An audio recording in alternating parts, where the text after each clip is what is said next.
I refer to as the basics. But at the end of the day, did you make a difference in the world? Is the world a better place because you came into existence and lived here for 70, 80, 90, or however many years? For us, this is the answer. Any questions? Sir? I need to go home back. Yes. Yeah, the large one, so if I had a small notebook computer, Yeah. charge that. You want to go home back? It'll charge any electrical device. Yeah. It'll charge two devices at once. We have output at 2.5 and 1.5. And then it can get these on the Okay. internet. But Okay. it's not How for a much? notebook computer. It's outmatched, because a notebook computer has a battery bigger than the battery in this. Okay? It will charge it, but it won't give you, it won't give you a full charge. It won't really run it all that long. You can charge a mini iPad, an iPad, you can charge any cell phone, you can charge a video heart monitor, you can charge anything. Okay, it'll give you a charge on your notebook computer. What it won't do is probably charge your phone. Can you talk about how that is used locally? Oh, yes, thank you very much. We've been amazed at the way these things are used.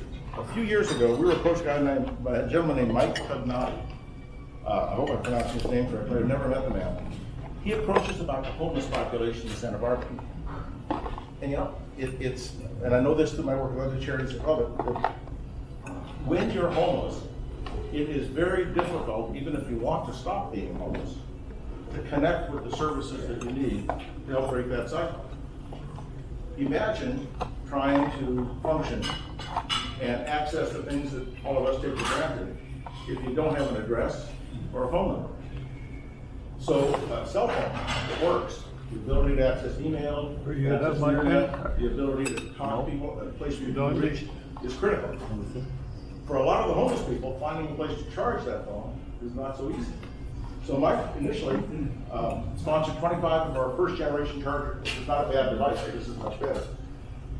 And they distributed them through the safe parking program that arranges for people to have safe places to park at night and people live in their cars. And then that group gave us a lot of good information that led to the second generation charger. So now we sponsored, in 2018, we sponsored another 25. And then the Santa Barbara Gives program with the Santa Barbara Independent and the Fund for Santa Barbara made us one of their chosen support groups. And so now 72 additional chargers. We just distributed 2 nights ago, 72 additional chargers. So they're being used locally. They're also being used locally in unexpected ways. My former mother-in-law used to put one of these in her headboard and use it as a night reading lamp. I'm trying to convince Gail Beebe at Westmont to put one of these in the incoming package for all Westmont students. Because if you're living with a roommate for the first time in your life, having the ability to have a light without disturbing your roommate is not a bad thing. They've been used locally during power outages. Okay. We do get power outages, and by the way, we're going to get more because the power outages we've had in the past have been because power lines get burned or something of that sort. The power outages we're going to have in the future is because the Edison is afraid that their power lines may cause a fire. So if they think that's going to happen, they're going to shut them off. Okay, they're going to shut off the power. So we're going to have a lot more outages than we've had in the past. We have 6 of these at home. And what we do with them is we leave them on a windowsill. Just leave them on a windowsill. You don't get nearly as much energy coming through the window as you do outside. But it'll stay charged forever, stay fully charged. 8 hours of sunlight, 8 hours of illumination. By the way though, if I turn this on, it'll go out. One of the challenges we faced was how do you explain to somebody who has never used electricity, who has never used a light source, that you need to turn this off in order to charge it? What was happening is people would use the light all night long. They'd get up in the morning, it was dark, they'd put it outside. They'd come back and bring it in, and it wouldn't run. Well, the reason it wouldn't run is because all day long in the sun, it's been lit. The sun would hit here, the hour power would come here, nothing would do in the battery. How do you explain to somebody whose language may not even exist in a written form?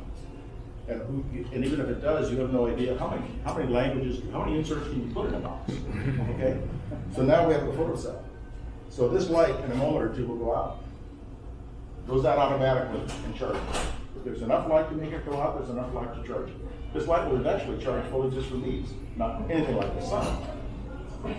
And how else are they used here? People use, I don't recommend this, I've seen people use them as headlights on bicycles at night. I do not recommend it, that's not what it's designed for.